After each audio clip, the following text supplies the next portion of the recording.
There is nothing nastier or more insidious in a project than scope creep. When you begin a new website project, no doubt you've got big dreams and big ideas for what it can be. And this is true whether you're coming from the agency side or whether you're watching this as a client who just wants to have an awesome website. Now, part of my job in my agency as a creative director is to work with clients before the work even begins to make sure that there is an alignment between what our clients want, what they're willing to pay for, what we can do, and what we are willing to do. All those things have to work together, and they'll determine what is called the scope of a project. Now, scope is just an industry term summarizing what is relevant for a project and what limitations it will have. For example, if we agree to build a fairly simple marketing website for a client, there's certain things that the site will and will not include. One thing it does not include, for example, is membership and subscription functionality. Why? Because that functionality is significantly more difficult to build and maintain, and it has additional costs associated with it. So, if we're 1 month into the build and the client decides that they want to add a membership component, this is defined as scope creep because the scope of the project has unexpectedly tried to expand.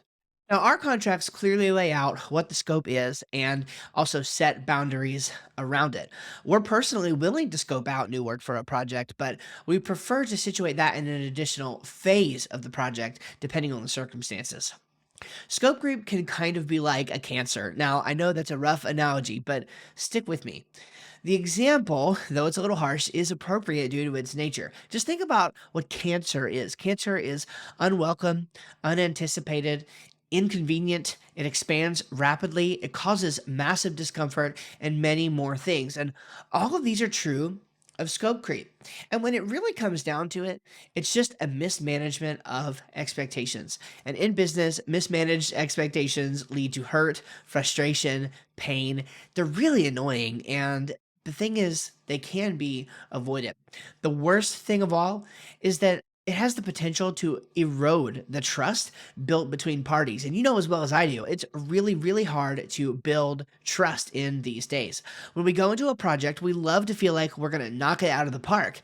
That's when me and my team are doing our very best work.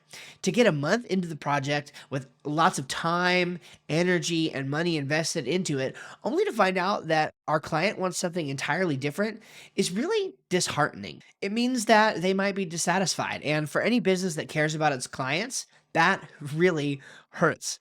Of course, the same is also true from the client's perspective, right? If they want something to be delivered, they expect it to be delivered, or expected it without even realizing they did, which leads them to bring it up later on and think, well, I thought I was paying for this already. They may be disappointed to hear that it's going to extend either the timeline or the cost of the project.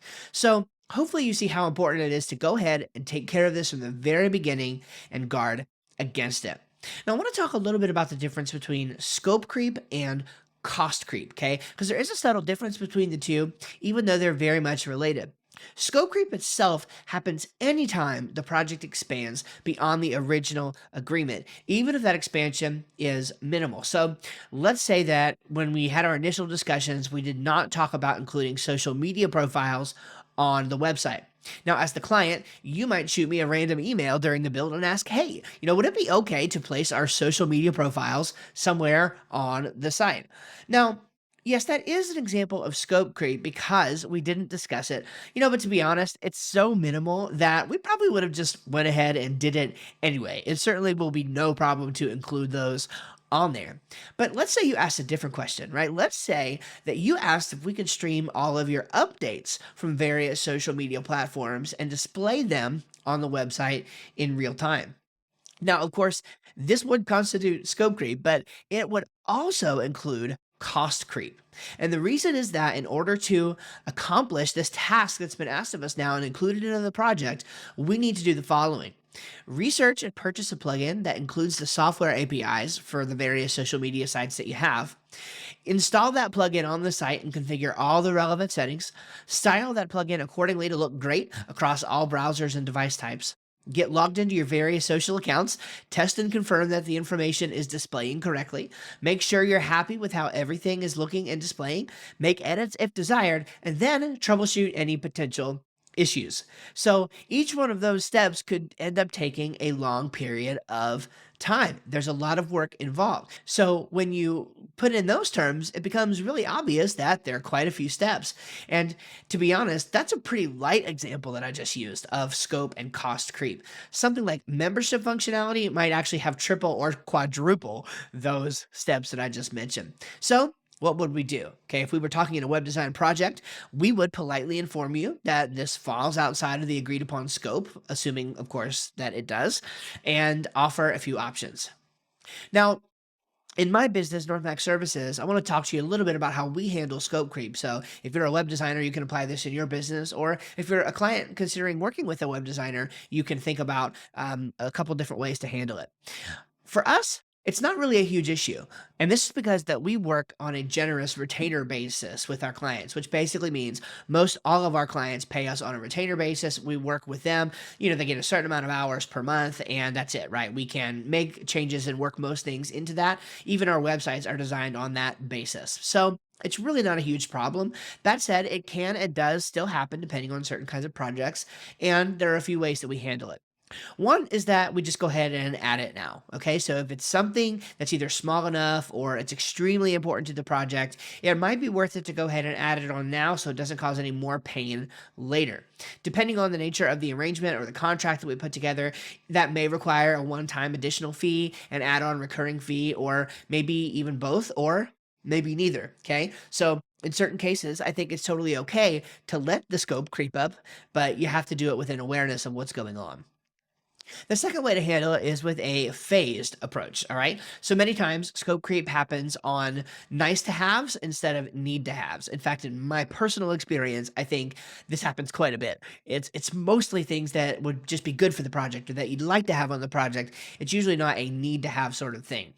And this makes sense, right? Because most items that are fundamental to the project will almost certainly be discussed before all parties sign an agreement. It would be a pretty big oversight if that did not happen. And since this would just be a nice to have feature, but not necessary, then we would usually prefer to add these items to the next phase of the project. So we might say phase two, right? So that means that we'll plan to finish the project on cost and timeline and scope, everything that was currently agreed upon, keeps us on schedule, manages expectations, and then once all that's all done, we will talk about phase two and tackle that new scope. And then finally, the last way that we handle it is we table it. Okay.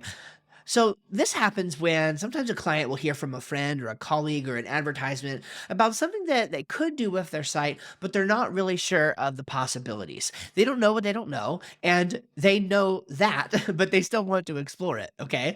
And that's perfectly fine and perfectly understandable. It happens a lot.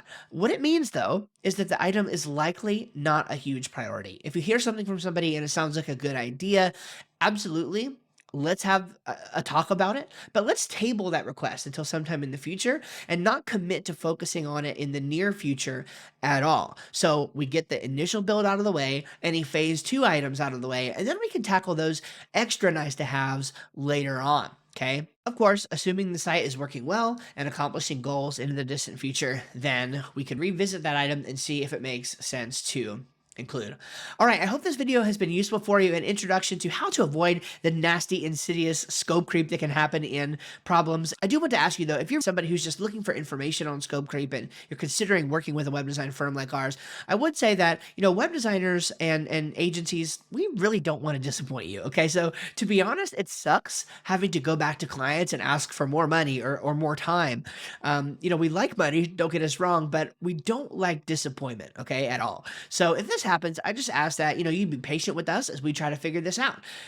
We'll always honor our part of the bargain if you'll honor yours and just be respectful of the situation. It's great to have that mutual respect and trust built up in a relationship, and we would never want to do anything to harm that.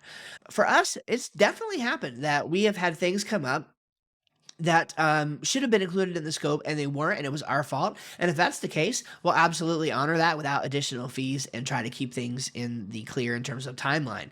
And this happened recently for me, just full transparency. I mistook the nature of a product.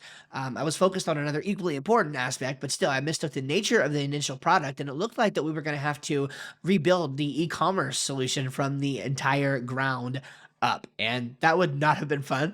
Fortunately, in this case, we were able to make the original solution work and move forward, but we almost didn't. And that oversight was on me, and we would have made it right.